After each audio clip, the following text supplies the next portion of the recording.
আমরা স্বাধীন, কিন্তু আদৌ কি আমরা স্বাধীন? আদৌ কি আমরা ভালো করে বাঁচতে পারছি? এই স্বাধীনতা দিবস আমাদের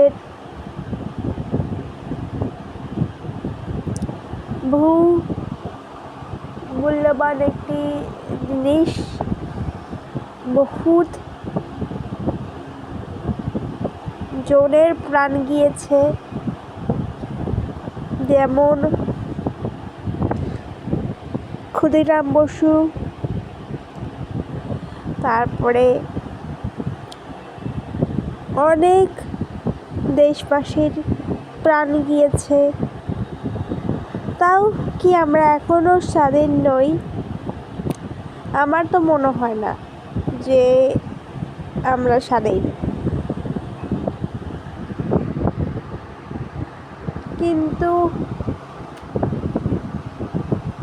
একজন নাগরিক হিসেবে আমাদের এখনো মনে হয় না যে স্বাধীন আমরা আছি আদৌ।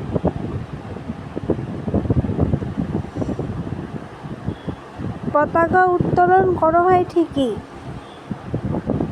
কিন্তু মেয়েদের সম্মান নিয়ে এখনো টানাটানি হচ্ছে। সমাজটা ভুলে ভরে গিয়েছে। তো তোমরা স্বাধীনতা দিবসের দিন কি করছো কমেন্টে জানাও। Happy independence day. স্বাধীনতা দিবসের অনেক অনেক শুভেচ্ছা রইল। সবাই ভালো থাকবে, সুস্থ থাকবে। নেক্সট ভিডিওতে দেখা হবে। টাটা।